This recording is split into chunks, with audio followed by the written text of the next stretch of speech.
Holy Bible, Recovery Version. Matthew chapter 9. And stepping into a boat, he crossed over and came to his own city. And behold, they brought to him a paralytic, lying on a bed. And Jesus, seeing their faith, said to the paralytic, "Take courage, child, your sins are forgiven." And behold, some of the scribes said within themselves, "This man blasphemes." And Jesus, knowing their thoughts, said, "Why are you thinking evil things in your hearts? For which is easier to say, 'Your sins are forgiven,' or to say, 'Rise and walk'? But that you may know that the Son of Man has authority on earth to forgive sins." Then he said to the paralytic, "Rise, take up your bed and go to your house." And he rose and went away to his house. And when the crowd saw this, they feared and glorified God, who had given such authority to men. And as Jesus passed on from there, he saw a man sitting at the tax office called Matthew, and he said to him, "Follow me."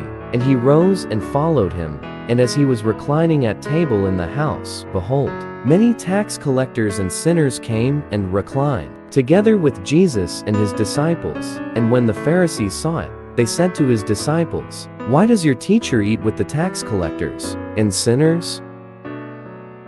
Now when he heard this, he said, "Those who are strong have no need of a physician, but those who are ill. But go and learn what this means. I desire mercy and not sacrifice, for I did not come to call the righteous, but sinners." Then the disciples of John came to him, saying, "Why do we and the Pharisees fast much, but your disciples do not fast?"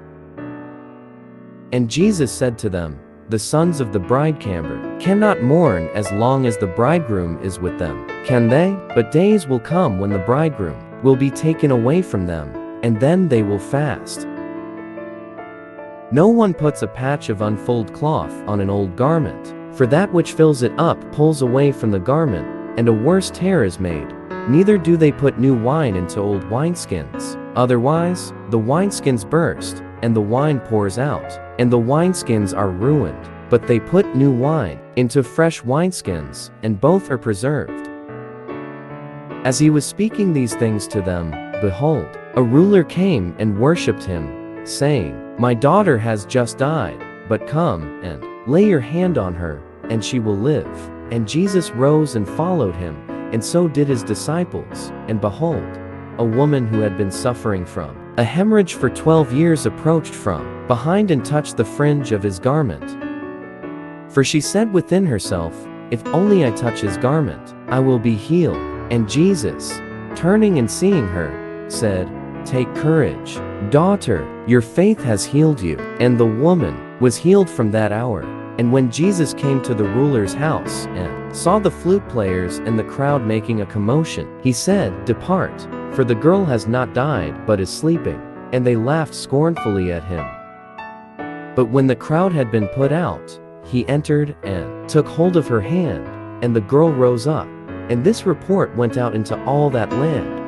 And as Jesus passed on from there, 2 blind men followed him, crying out and saying, "Have mercy on us, Son of David." And when he came into the house, the blind men came to him. And Jesus said to them, "Do you believe that I am able to do this?" They said to him, "Yes, Lord." Then he touched their eyes, saying, "According to your faith, let it be done to you." And their eyes were open. And Jesus sternly charged them, saying, "See that no one knows." But they went out and spread reports about him in all that land. And as they were going out, behold, they brought to him a dumb man possessed with a demon.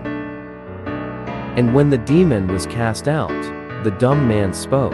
And the crowds marveled, saying, "Never has anything like this been seen in Israel." But the Pharisees said, "By the ruler of the demons, he casts out the demons." And Jesus went about all the cities and the villages, teaching in their synagogues and preaching the gospel of the kingdom and healing every disease and every sickness.